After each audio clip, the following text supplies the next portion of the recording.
Autobots, transform and roll out. Those 5 words launched one of the biggest toy and cartoon phenomena of all time. Transformers wasn't just robots changing into cars and jets, it was a cultural revolution that dominated toy aisles, playgrounds, and Saturday mornings. Optimus Prime, Megatron, Starscream, Bumblebee, these weren't just toys, they were legends. Today, we're uncovering 10 wild facts about the original 1984 Transformers cartoon that most fans never knew. Before we dive in, subscribe to Pure Nostalgia and hit that notification bell so you never miss our deep dives into the cartoons and toys that defined our childhoods. Fact 1. Transformers exists because Ronald Reagan deregulated TV. Here's something most fans don't know. Transformers exists because of Ronald Reagan's deregulation policies. In the mid-1980s, Reagan's administration stripped away restrictions that had kept children's programming from becoming extended commercials. Before deregulation, strict rules prevented toy companies from creating cartoons specifically designed to sell their products. But after those regulations disappeared, Hasbro and Japanese toy maker Takara were free to launch Transformers as both a toy line and a cartoon without legal roadblocks. Suddenly, every action figure needed its own animated universe, and Transformers led the charge. It wasn't just about selling robots, it was about selling an entire world, 22 minutes at a time every Saturday morning. This policy shift transformed the entire toy and entertainment industry forever. Fact 2. The toys came from multiple Japanese toy lines. Transformers weren't originally created for the American market. Hasbro discovered several Japanese toy lines, Diaclone and Microman, made by Takara, featuring transforming robots. Hasbro saw potential and bought the rights to rebrand them for American kids. The original Japanese toys had completely different backstories. Some were piloted by tiny human figures, others were microscopic aliens. Hasbro threw out those stories and created the Autobot versus Decepticon war from scratch. This explains why early Transformers toys had such wildly different scales and styles. Optimus Prime, Megatron, Soundwave, and the Seekers all came from different Japanese product lines that were never meant to coexist. Hasbro and their creative partners had to build a cohesive mythology around toys that were designed independently, and somehow it worked perfectly. Fact 3. Marvel Comics created the characters and backstory. When Hasbro had a pile of Japanese robot toys but no story, they turned to Marvel Comics. Specifically, they hired editor-in-chief Jim Shooter and writer Bob Budiansky to create names, personalities, and an entire mythology. Budiansky had just a few weeks to name every character, write their tech specs, and create the Autobot versus Decepticon war backstory. He invented names like Optimus Prime, Megatron, Starscream, Jazz, and Ironhide. He wrote the character bios that appeared on every toy package, defining their personalities and abilities. Marvel also produced the Transformers comic book, which ran from 1984 to 1991 and built even deeper lore. The cartoon and comic ran simultaneously, sometimes contradicting each other, but both shaped how fans understood Transformers. Without Marvel's creative team, Transformers might just have been nameless robots. Fact 4. Transformers and Spider-Man existed in the same universe. In one of the wildest crossovers of the 80s, Transformers officially existed in the Marvel Universe.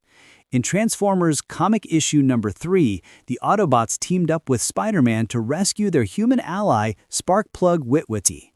Nick Fury and Dum Dum Dugan from S.H.I.E.L.D. also made cameo appearances, tying giant alien robots into the wider Marvel continuity.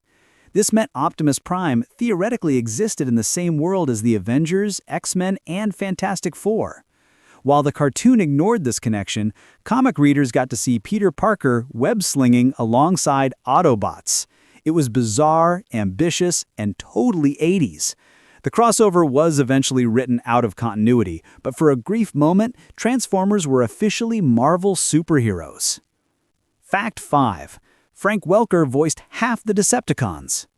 Voice actor Frank Welker is a legend, and Transformers showcased his incredible range.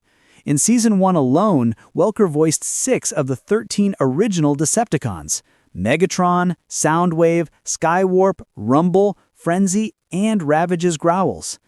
That means in many battle scenes, Frank Welker was essentially talking to himself in multiple villain voices. His deep, menacing Megatron, robotic monotone Soundwave, and high-pitched Rumble all came from the same actor, often recorded in the same session. Welker's ability to create distinct, memorable characters saved production time and money while giving Transformers some of its most iconic voices. His Megatron remains one of the most recognizable villain voices in animation history, and his Soundwave became a fan favorite despite minimal dialogue. Fact 6. The 1986 movie killed characters to sell new toys. Transformers the movie traumatized an entire generation in 1986 when Optimus Prime died on screen. But the brutal death toll wasn't about storytelling, it was about toy sales. Hasbro wanted to clear shelf space for new characters and new toys. Optimus Prime, Ironhide, Prowl, Ratchet, Wheeljack, Windcharger, and others were killed off permanently. On the Decepticon side, Megatron was reformatted into Galvatron, and Starscream was destroyed. Kids who had emotional attachments to these characters were shocked and devastated. The backlash was immediate and severe. Parents complained, kids cried, and Hasbro realized they had gone too far. Optimus Prime was eventually brought back due to fan demand, but the damage was done. The 1986 movie remains infamous for its cold, corporate decision to kill beloved heroes just to move new product.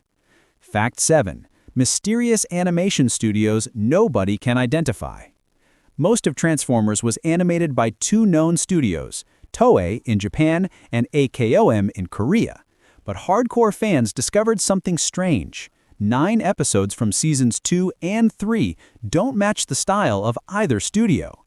These mystery episodes have different character models, unique shading techniques, and distinct visual quirks. Production coordinator Paul Davids claimed in a 2002 interview that a 3rd studio in the Philippines animated those episodes, but researchers have never found proof. No contracts, no records, no paper trail exists linking any Filipino studio to Transformers. Some fans theorize the episodes were subcontracted by Toei or AKOM to unknown studios, obscuring the records. To this day, nobody knows for certain who animated those 9 episodes. It's one of the strangest unsolved mysteries in 80s animation history. Fact 8. The scale and mass problems were never explained. One of the weirdest things about Transformers is how physics makes absolutely no sense. Megatron transforms into a pistol that Starscream can hold. Soundwave becomes a cassette player that fits in human hands. But in robot mode, they're massive and roughly the same size as other characters. Where does all that extra mass go? How does Megatron shrink down to gun size? The cartoon never explained it, driving fans crazy for decades. Later, fans created the subspace theory, the idea that Transformers store excess mass in a pocket dimension when they transform. The real reason? The toys came first, and the cartoon had to match. Hasbro's toy line included gun and cassette player alt modes because they were cool toys, even if they made 0 sense scientifically. Eventually, later Transformer series either ignored the scale issues or poked fun at how ridiculous they were. Fact 9. Autobots couldn't fly, but Decepticons could. One of the fundamental imbalances in the original series was flight. Nearly all Decepticons could fly in robot mode. Starscream, Thundercracker, Skywarp, and the others made aerial combat their specialty. But Autobots were ground-based and couldn't fly at all. This gave Decepticons a massive tactical advantage in almost every battle. Autobots had to rely on vehicles, jetpacks, or special equipment to fight in the air. The reason? Decepticons were mostly jets and military vehicles, while Autobots were everyday cars and trucks. This wasn't just a cartoon choice, it reflected the toy line's division between working-class Autobot vehicles and militaristic Decepticon jets.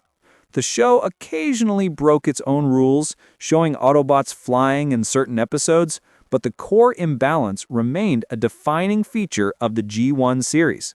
Fact 10. It beat GoBots by being better in every way. Transformers wasn't the only transforming robot show in 1984.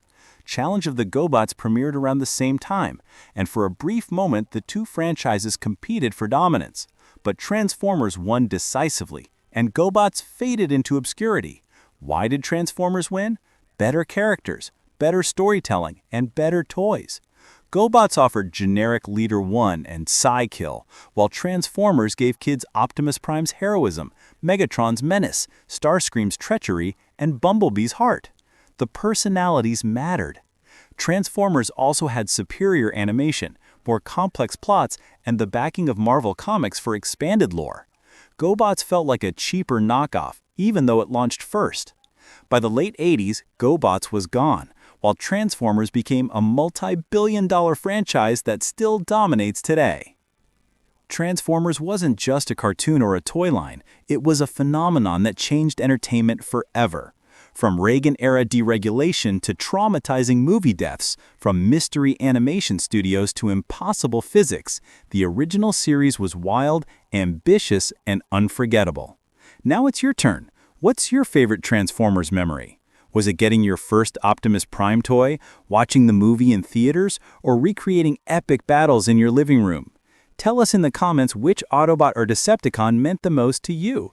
And if this trip back to Cybertron brought back great memories, subscribe to Pure Nostalgia, smash that like button, and turn on notifications so you never miss our next deep dive into the cartoons and toys that made the 80s and 90s legendary.